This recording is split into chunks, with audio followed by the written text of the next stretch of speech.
Guys, welcome back to my channel. My name is Sonali if you guys didn't already know me, and today I'm going to be giving you an iPhone 7 Plus review. I couldn't wait to unbox it, so you know, it's already been in use for like almost a week now. So I've gotten a good feel for like the new update and just some cool things about the iPhone 7 Plus. I wanted to share it with you guys, so if you guys want to hear more about it, then keep on watching. So this is the packaging of the iPhone, and what I found really weird was that it just said iPhone and not like iPhone 7 Plus or anything like that. It just said iPhone.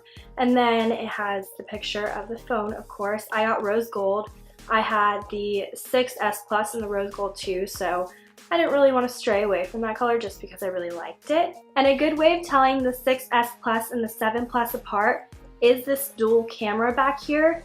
Unfortunately, the iPhone 7 doesn't have it. I don't know why, but that's exactly why I got the 7 Plus, because I really wanted that dual camera. It looked so amazing, and I'm so into like photography, so of course I had to get that. But yeah, that's the box, and of course they have like the little gentle slide. So first you see this little thing. It's just like kind of like covering everything, and then Apple is savage sometimes, guys. Like, look at this. By looking at this packaging, you would think that you got the AirPods included with the iPhone. Psych, there's like a cord in there. What the heck? How can they do that to me? They're so just like cruel. So you get the savage normal headphones. I mean, I don't think they look that much different. And then of course you get a charger and the cube that it goes into. The cube. So the newest thing that comes with iPhones now is the adapter. The aux cord adapter. Honestly, the most important thing in that package, other than the iPhone itself. But I know everyone and their mother hates that the iPhone doesn't have a headphone jack. But honestly, guys, I'm pretty sure if you have a headphone jack, like that's the thing that makes it not waterproof. So to make it water resistant, you kind of had to take away the headphone jack, and honestly, I'm not complaining because I'd rather have this little thing than get a little splash of water in my headphone jack and then my whole phone is just messed up and then I have to pay a lot. So I personally don't mind it. Products are always changing and we always have to adapt to them. It's not going to be that big of a deal. Like, you can even just put this right on your headphones if you wanted to, and that's probably what I'm going to do. I'm going to get another one and put one in my car and just like stick one on the end of my headphones. But I do think it's weird that you can't charge your phone and listen to music, although I don't do that very often because I actually don't listen to music unless I'm like going to the gym or something. But I see the problem there. But again, which one would you rather have? Like a water resistant phone or a headphone jack?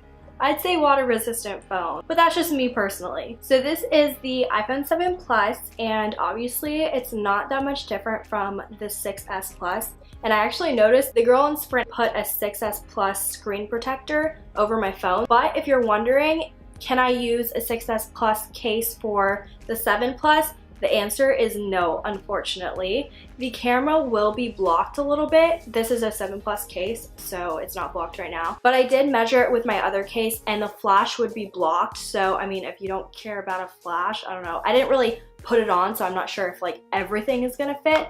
But pretty much if you're gonna try, just buy a 7 Plus case. It's because it's gonna like block your flash and make your photos like really weird. Like I said, the biggest physical difference is the dual camera, at least for the 7 Plus, because on the 7 it doesn't have a dual camera, which I don't really know why. And personally, I don't know why people like don't buy this one. Like, it's so much better. So I'm just going to talk about the dual camera while I'm on the topic. The dual camera helps wide angle photos and zoomed photos like turn out better. And also, I watched the keynote, and this is actually the only reason I wanted the 7 Plus.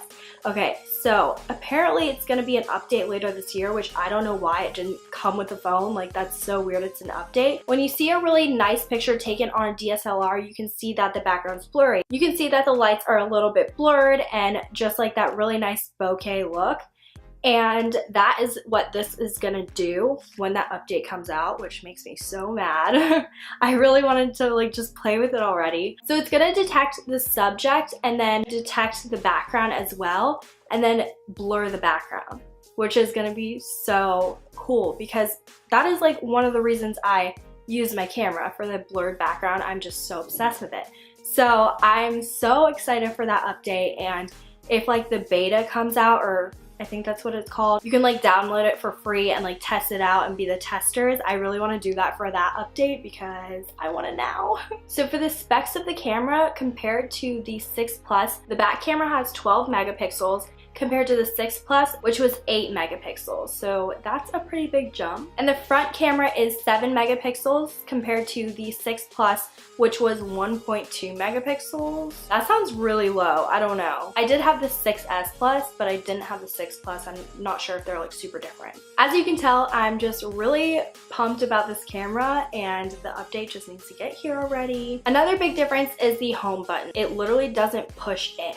It's basically like when you put your finger on it and you tap, it's a vibrate and not like a push in. Because when your phone is actually turned off and you try to touch it, it's like it won't push in, it won't vibrate or anything. So that's really weird and something to definitely get used to. I'd rather push it in because it feels stuck to me. That doesn't feel like a good feeling. So now I'm just gonna go through some really cool features I found on the new update. The first one being that you can create bulleted lists in Notes, which is really cool because I've always wanted to do that. Like I always make my own bullets and it's just like really time consuming. The thing that I found out is that it only works in the iCloud section of your notes. And then if you press done and click the check mark, then it just starts a bulleted note. So for instance, I am flying back to Georgia today, need to make a packing list, and we're gonna just write some things that I have to bring with me that I have not packed already. And then you can actually check them off, which is like so cool. I don't know. I'm just really amazed by that because I've always needed it. Next thing that I found is that you can unsubscribe from email lists just in one button. Like literally it says unsubscribe at the top of every like email list. So for this one, it's just 17. All I have to do is hit unsubscribe and it just unsubscribes me and I never get emails from them again.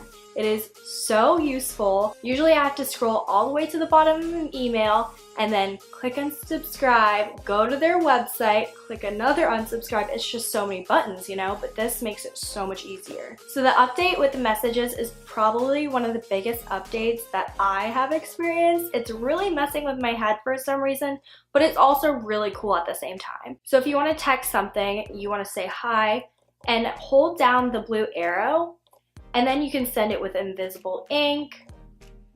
You can send it gently. You can send it loud. You can send it with a slam.